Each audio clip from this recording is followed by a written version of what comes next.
see how crammed it is for me to get in here and film? It's just the work I put in for you people to come and watch and enjoy. I had someone try me this week, and let me just say, this race was amazing. Road courses are great, which as an oval sport probably isn't the best statement, but we'll get into that in a second. Some guy on Instagram commented on a clip from the Vegas vid where I took the piss out of Ty Gibbs for starting 4th and falling all the way back to 25th. Ty Gibbs, who started 4th, the rookie, the young lad, the guy everyone hates because of his granddad. Thank you, Grandpa! Thank you, Grandpa! He sunk back to the mid-20s by the end of the first stage, which is shit. It was a joke. No one was hurt. I'm sure 3 people that watched it laughed. But not this guy. So this div tried telling me that Ty Gibbs was better than both Ryan Blaney and Tyler Reddick. I'm not letting that slide. I was not letting that slide in the slightest. So I just kindly had to point out he was wrong. What a twat. And I kept it to just 2023. Now that COTA's happened, even more so that he's wrong. What a twat. What an actual twat. Other than that, Hendrick Motorsports is going to appeal this Wednesday, 10 AM Eastern time. So someone keep an eye on the bank account for the company, please. Justin Haley, who still isn't in the points, that team's just been twatted by the penalty they got.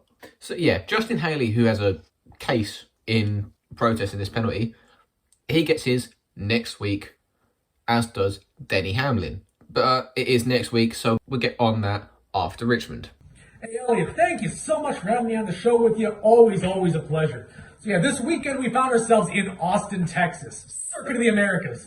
This is one of the newest tracks on the NASCAR circuit, and I love it to death. Been a huge fan of it back in Formula One. Loved seeing it in IndyCar. The NASCAR said, yeah, let's tackle it. Its first showing wasn't as great as I would have liked it to be. Rain came in and said, nah, we're not doing this. Even though NASCAR tried to, it went as expected. Following year, one of the best races I'd seen on a road course in a long time. 3-car battle for the lead, and Ross the Boss Chastain came out on top in the very last moments. This weekend, we saw another absolute frenzy up front. End of the race didn't go as a lot of people would have wanted it to. The right man came out on front, but we saw some of the best action for the lead that we've ever seen. Consistent crossover move, led to just some of the best passing I've seen in a long time. But the driver's got to get that first corner down. But that's a topic for later on, so hey, let's get into it. So William Byron led the field to green after beating Tyler Reddick, who was fucking fast in qualifying and in practice. So credit to Byron, really. In case anyone's wondering, it's a cup of soup. It's a minestrone. Beef flavoured, actually. I think they've burnt a crouton. Yeah.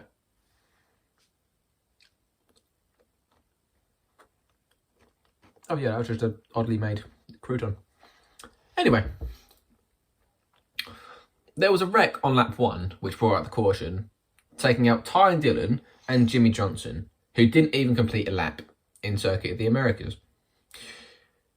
And the stage ended in caution because Bubba Wallace is a dum-dum. Kyle Larson was coming down the backstretch into turn 12. Bubba Wallace was behind him. He forgot to brake, slammed into Larson. I'm not saying that Vegas may have started what happened next, but that might. So the first major controversy that happens this weekend. Bubba Wallace does not brake in time at a very crucial braking zone, and unfortunately sends the one man he really should not send, Kyle Larson. These two have history from last year, and I still personally believe Kyle Larson is still a little ticked off at Bubba Wallace's antics.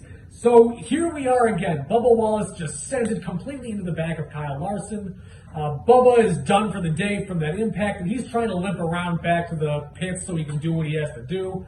Kyle Larson, understandably frustrated, comes back at him. And you can tell that he wants to go for blood, man. He is done with Bubba Wallace. Who's there in his path?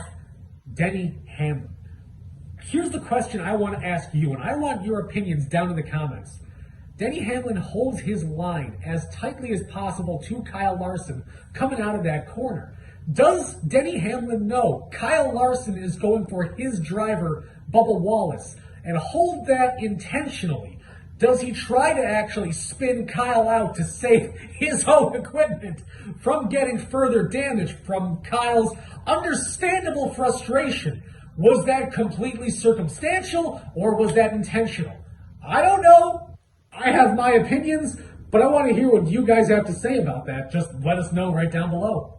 Tyler Reddick pitted before the stage break, so William Byron took home the points. Now, we weren't actually meant to be under caution for the stage points to be handed out.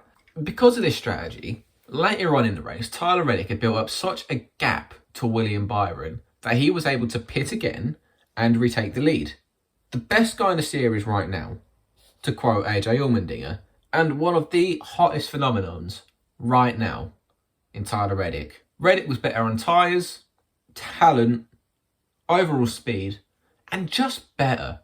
It was just going to be a pissing match between the two of them. And this got me asking a few questions, because it was back to 2016, where we had no stage breaks. We had no cautions to divide the race. So who would get the lead at the right time? Whose strategy, in that case, was better? And why was there a lot on...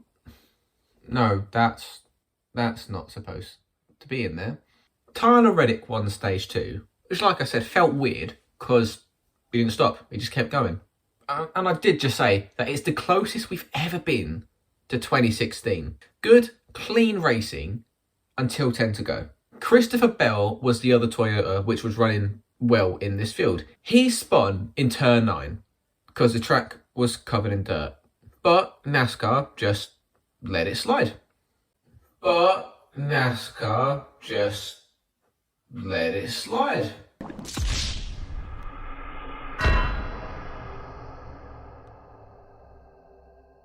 The race stayed green because NASCAR were dum-dums, until about 3 others slid through the dirt, and then the caution came out. So near the closing portions of this race, we are now posed with a very interesting decision. Turn 9 has started to pour dirt and debris all over the track, and drivers are going through this, slipping and sliding every single time that they hit this corner. This is mostly self-inflicted from the drivers. That dirt and debris is coming on there from the drivers consistently cutting that rumble strip. Something that open wheel cars cannot do, but these stock cars, they're giving them the leeway to do it. Each time they hit it, more and more and more dirt gets up on the track, and it becomes an ice rink around turn number 9. So NASCAR's watching this and observing, and more cars keep going through this and sliding and nearly wrecking. I want to know, is this something that NASCAR should have called earlier? They called the caution, and I believe that's the right call. They needed to get that cleaned up. You cannot have the race finish with drivers sliding through that at breakneck speeds with just the level of intensity these guys are going at. But they should have done that a lot earlier. They waited an obscenely long time because the race was going under green, and I'm happy that NASCAR's saying, we got green flag action and the racing's good. Let's keep it going. But the way that they waited this long almost just puts a small blemish on what transpired in the end. It almost feels like them calling the caution at this point, when 4 or 5 or 6 laps earlier, that might have changed things up a lot more. We might not have seen the finish that we saw with wreck after wreck after wreck if they had more time to sort themselves out. I think they got it slightly wrong, but a little bit disappointing there. I think they should have called that earlier. Evan just said that it was clean until 10 to go. That thing about Kyle Busch, talk about respect. Yeah, that went all out the window. Mentioned it last week, mentioning it this week. Fucking hell, man. We couldn't complete a lap without somebody getting crashed and throwing debris out on the track, which took us into overtime. We had 3 overtime chances this race, Kimi Raikkonen managed to get into the top 5 and looked on for a solid finish. However, got caught up in an incident and finished almost 30th. Eventually, we did manage to get a full lap in and we took the white flag. And a couple minutes after that, Tyler Reddick brought it home to bring his first win for 23-11, his fourth career win. He was the third driver to win in the number 45 in under a year. That's pretty cool. Tragic because I think this next clip will just summarise how we all felt.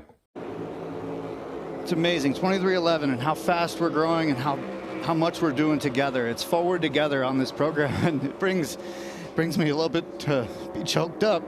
I was hoping to be back in that car, but it's in good hands. And it's a great team, and I love racing with those guys. You got to feel for Kurt. Like, he was meant to be driving that car. Like, once he gets cleared, obviously, like it's been said, he'll have a seat. But, I mean, it's just tragic. It really is tragic. And I can't help but feel for him. After the race, Daniel Suarez got so pissed off at Alex Bowman and Ross Chastain that he bumped Ross coming into the pits and absolutely smashed the rear end of Alex Bowman heading into the pits, which almost hit an official. Now, I have to preface this that I'm all for drivers showing emotion, getting out, confrontation, maybe a bit of door slamming on track, make it exciting, right? I'm not okay with these things being on pit road, especially when an official is there. It's after the race, so you can climb out and go and talk to him. That official's life is at risk in that moment. It's not okay for Suarez to be doing something like that, and I'd be surprised if he goes to Richmond without a penalty.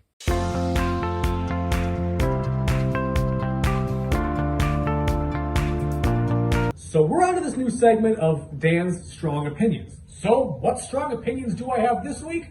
Road courses in NASCAR. I'm for it. I love it. I adore road racing. And we've seen some of the most exciting finishes in the past on road courses. Watkins Glen 2012. I was screaming in the next room over watching this unbelievable finish. And here we are a little over a decade after the fact, and road courses are coming on strong. We have 6 road courses on the schedule, and I'm completely for it. This brand new car seems to be heavily just tilted towards road courses, but I don't think we can have any more than 6. This is a fantastic number that we have. It's a sweet spot. The racing is so entertaining, but I don't want to overdo it anymore. There's certain tracks I almost feel like were a good experiment, where Charlotte Roval, I love the concept of it, but out of all the road courses that we have, I think it's the most easily replaceable. We could bring in something far more interesting to run, maybe even a track in Canada or Mexico. We can start making NASCAR more international. Take out the Charlotte Roval, bring us something more interesting, another much more intricate racetrack that has much more of an international appeal. NASCAR is going international. It's going to happen one way or another. These are my strong opinions, and I'm sticking to them. So it's that time again where we make picks, and I picked Kimi Raikkonen. For a moment, I was in heaven, but it didn't matter because I won my NASCAR fantasy this week. Made the pass with 2 to go. I don't want to say that I know what I'm doing, but I know what I'm doing. It's just never gone my way. Y'all call me crazy. Chris Buescher's starting beyond 30th. And oh boy, I was sweating a little bit, but I trusted my boy. I had a feeling that he could do this and get it done 8th place. That man came, he grinded, and he got it as close to done as he possibly could have. So that puts me in the catbird seat. So let's go ahead and say my pick for this week. I say this not wanting to. Joey Logano. Joey Logano is a very, very strong contender this year. He is probably the premier Ford driver. Love him or hate him, I have my strong opinions about him. He gets it done. Joey Logano has 2 wins here at Richmond, and he has 12 top 5s. That is a very impressive number. Joey Logano is consistently up front at Richmond. He is the best that Ford has right now. He's the most promising person in their entire stable. I think Joey Logano is going to get it done at Richmond this weekend. I'm going to be picking Kyle Busch for this week. And this one's actually an educated pick, because I thought that RCR over the last few years were on a downhill trend. Tyler Reddick then made me question Austin Dillon's ability with the team. Because he won 2 races in the regular season, made it through to the playoffs in fucking style. But both cars went out in the same round, which then got me questioning the team. This year, Kyle Busch has made Austin Dillon look like a twat with his dick in his hand. Kyle Busch has had 5 finishes on the lead lap and 4 top 10s, 2 top 5s, and after Richmond, 2 wins. He already has 6 there, and Chevrolet's outright speed could very well propel him to a 7th. I'm very confident in Kyle Busch's ability in Richmond. That's never been in doubt. So this week is done, and we get to look ahead to the ever exciting Richmond Raceway. Yay! Wow.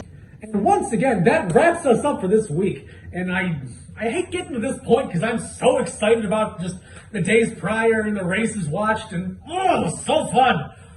But as always, give us a like, give us a follow, let some people know about us. We're trying to grow as much as we can. Follow me at CupDatesDan on Twitter. I've been so much more active and getting a lot of just feedback from folks, and I want to hear your opinions. Let me know, let us know. As always, let me know how wrong I am, how right he is. Give us your opinions down in the comments below. Like, share, subscribe. You know the whole jazz. I hate saying it, but I want to grow and keep doing this. I'm having a lot of fun.